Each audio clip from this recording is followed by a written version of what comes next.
চাঁপাইনবাবগঞ্জের গোমস্তাপুরে কবিরাজে দেয়া তথ্য অনুযায়ী মামলার আসামি করে হয়রানির প্রতিবাদে মানববন্ধন করেছে গ্রামবাসী। শুক্রবার দুপুরে জুমার নামাজের পর গোমস্তাপুর উপজেলার রহনপুর ইউনিয়নের আসানপুর গ্রামে এই মানববন্ধনের আয়োজন করে ভুক্তভোগী পরিবার ও গ্রামবাসী।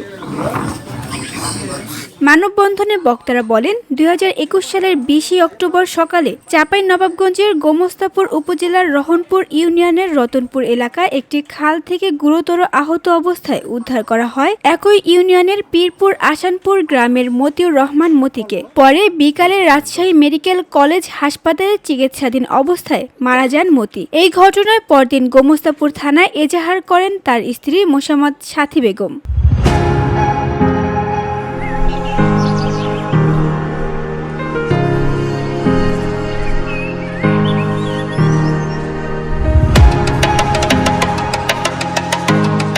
তারা আরও বলেন, ঘটনার 1 বছর 7 মাস পর কবিরাজের দেয়া তথ্য মতে নিহত মতির চাচাতো ভাই ইয়াসিন আলী পচুকে আসামি করা হয়। এই মামলায় আলমগীর নামক এক ব্যক্তির সহযোগিতায় শুধুমাত্র কবিরাজের দেয়া তথ্য সূত্র ধরে তাকে হয়রানি করা হচ্ছে। ঘটনার তদন্ত করে প্রয়োজনীয় আইনানুগ ব্যবস্থা গ্রহণের দাবি জানান বক্তারা।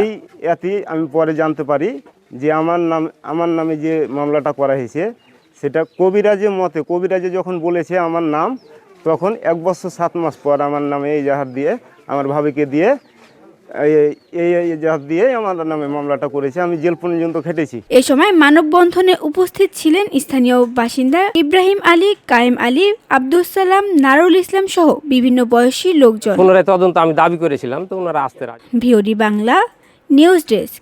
যখন তোকে ঢোকাই দিয়েছি তখন তোর মধ্যে আর আমি